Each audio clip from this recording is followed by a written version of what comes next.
Assalamualaikum warahmatullahi wabarakatuh. Perkenalkan, nama saya Nazla Aulia Fitri dari kelas 8D.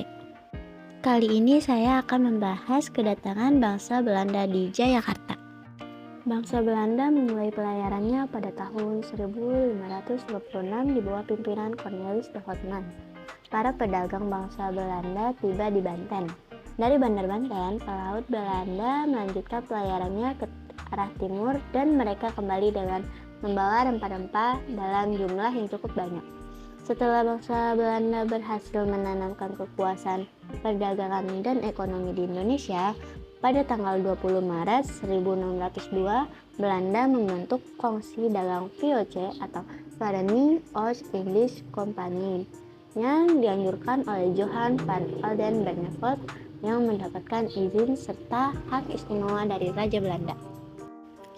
Alasan pendirian VOC adalah adanya persaingan di antara pedagang Belanda sendiri, adanya ancaman dari komisi dagang lain seperti EIC Inggris, dan dapat memonopoli perdagangan rempah-rempah di Indonesia. Untuk mendapatkan keleluasaan usaha di Indonesia, VOC memiliki hak oktroy yaitu hak istimewa untuk mencetak uang dan mempunyai pasukan militer. Akan tetapi, VOC harus tetap tunduk kepada pemerintah di Belanda. Adapun tujuan mendirikan VOC adalah menghindari persaingan dagang antar penguasa Belanda, mendapatkan keuntungan yang sebesar-besarnya, dan bersaing dengan bangsa lain. VOC juga melakukan pelayaran Hongi, yaitu misi pelayaran Belanda yang ditugasi mengawasi, menangkap, dan mengambil tindakan terhadap para pedagang dan penduduk pribumi yang dianggapnya melanggar ketentuan perdagangan Belanda. Pada saat itu, produksi rempah-rempah di Maluku meningkat hingga kelebihan produksi. Untuk itu, VOC mendapatkan hak ekstirpasi, yaitu hak untuk menebang tanaman rempah-rempah yang dianggap kelebihan jumlahnya dengan tujuan menstabilkan harga atau harga rempah-rempah tetap tinggi. VOC juga mendapat hak memungut pajak sebagai berikut. 1. Verpflichting, yaitu kewajiban bagi raja pribumi untuk membayar pajak hasil bumi kepada Belanda. 2. Continuiten, yaitu pajak sewa tanah yang harus dibayar rakyat dengan hasil bumi. Pengurus VOC semula hanya 60 orang, tetapi dianggap terlalu banyak sehingga diadakan pemilihan pengurus dan hanya tinggal 17 orang yang diambil dari beberapa kota. Mereka yang terpilih menjadi pengurus disebut Dewan 17 atau The Heren 17 atau Tuan-Tuan 17. Dan ketika VOC banyak urusannya, maka Dewan 17 mengangkat Gubernur Jenderal atau Raad van Indië Pieter Both pada tahun 1610.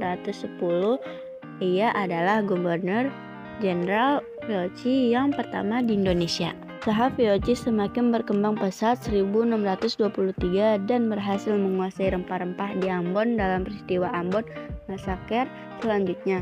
Tahun 1641, VOC berhasil merebut Malaka dari tangan Portugis.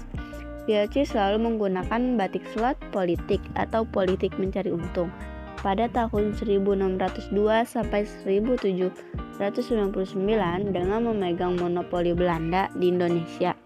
Selain itu, VOC juga menjalankan politik divide et impera, yaitu sistem pemecah belah di antara rakyat Indonesia.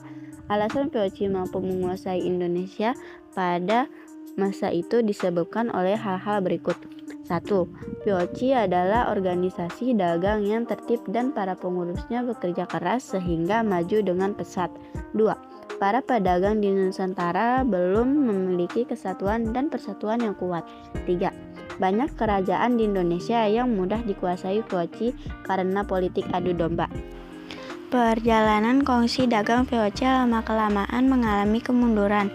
Bahkan VOC runtuh pada tanggal 31 Desember 1799. Kemunduran VOC disebabkan oleh hal-hal berikut. 1. Perang-perang yang dilakukan membutuhkan biaya yang besar, padahal keuntungan dari hasil bumi Indonesia telah terkuras habis dan kekayaan Indonesia sudah telanjur dikirim ke negeri Belanda. VOC tidak kuat lagi membiayai perang-perang tersebut. kekayaan menyebabkan para pegawai VOC melupakan tugas, kewajiban, dan tanggung jawab mereka terhadap pemerintah dan masyarakat. Untuk lebih memperkaya diri, mereka melakukan tindak korupsi, merajalela korupsi di Indonesia ataupun di negara Belanda. 2. Terjadinya jual beli jabatan. Seorang VOC yang ingin pulang ke negerinya karena sudah terlampau kaya atau pensiun dapat menjual jabatannya kepada orang lain dengan harga tinggi. Hal ini akan terjadi sistem suap yang merajalela. 3. Tumbuhnya tuan-tuan tanah partikelir. Pemerintah yang kekurangan biaya untuk membiayai pemerintahannya dan perang terpaksa menjual tanah-tanah yang luas kepada orang-orang partikelir dengan hak pertuanan. 4. Utang VOC semakin besar. Kekurangan biaya operasional tidak dapat ditutup dengan hasil penjualan tanah saja. VOC juga harus mencari pinjaman. 5. Pada akhir abad ke-18, VOC tidak mampu lagi memerangi perdagangan-perdagangan Eropa lainnya, Inggris, Prancis, dan Jerman, yang dengan leluasa berdagang di Nusantara sehingga monopoli VOC hancur. Keberadaan VOC sudah tidak dapat dipertahankan lagi sehingga harta milik dan utang-utangnya diambil alih oleh pemerintah negeri Belanda. Pemerintahan kemudian membentuk Komisi Nederburg untuk mengurusinya, termasuk mengurusi wilayah VOC di Indonesia 1800 sampai 1907.